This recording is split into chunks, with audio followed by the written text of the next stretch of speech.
Israel is continuing to expand its ground operations in Gaza, sending tanks and troops into Palestinian territory after launching a series of airstrikes Friday night. CBS News senior foreign correspondent Charlie D'Agata joins us now from Tel Aviv. Charlie, the IDF posted a message today urging civilians in northern Gaza and Gaza City to move south. Is that even possible? The simple answer, Lana, is it's difficult, it's challenging, and in some cases it will be impossible for a number of reasons. You've seen this incredible inferno that unfolded last night in northern Gaza. That's going to make it dangerous and difficult for anybody who still remains in that area to get out. Additionally, there's no fuel. So for anybody to try to get their own transportation or even sort of buses or coaches or anything else, it's hard to get from point A to point B.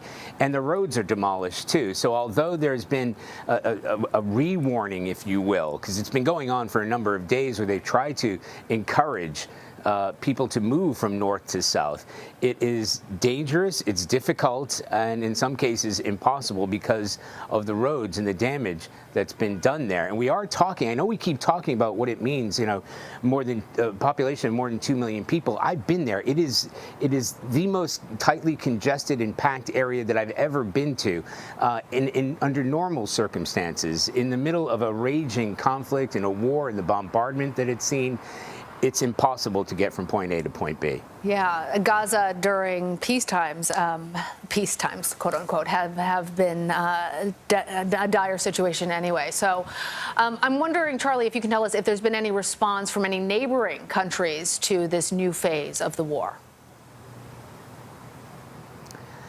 Well, as you've seen, I'm sure there's been a sort of growing international condemnation looking for a ceasefire because of what many, especially regional countries, are seeing as a disproportionate reaction to what happened, just 3 weeks ago today. So they've been calling for ceasefires. They've been calling for restraint. Places like Egypt, Qatar, Jordan. The Israelis are aware of that.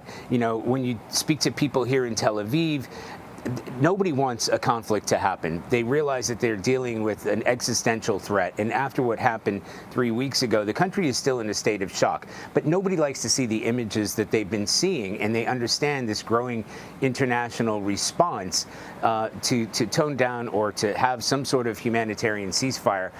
But their primary goal, at least for the Israeli Defense Forces, is to destroy and dismantle Hamas, which remains a threat here. And until that objective is achieved, there's really been no kind of talk of a humanitarian ceasefire. What we have heard, by the way, is that there may be an opening through the areas that the Israeli military has already invaded or launched their incursions to, that there may be relief from that side. Of course, we're all waiting for more relief from Rafah, but in the middle of this conflict, it's been difficult even for those aid trucks to push through.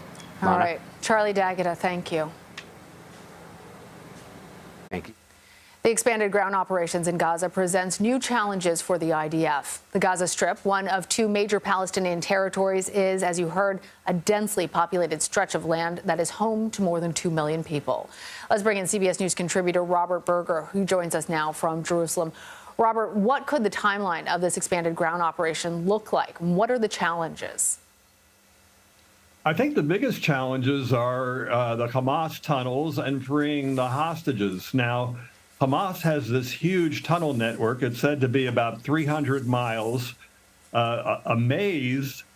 And, Hamas basically has the advantage in that situation. The Israeli army calls this the metro, but Hamas knows the nooks and crannies, and they have hundreds of, probably thousands of fighters, heavily armed fighters in those tunnels. They're booby-trapped. And their infrastructure, their military infrastructure and headquarters are located in those tunnels. So, and then to make matters more complicated, there are 229 Israeli hostages. It's believed that most, if not all of them, are being held in those tunnels. So the question is, how does Israel attack those tunnels without harming the hostages? And that's the big dilemma Israel's facing. Yeah, that is certainly part of this complex story. Robert, what's the mood like there in Jerusalem as we enter week 4 of this conflict? The mood here in Jerusalem and really all over the country is somber.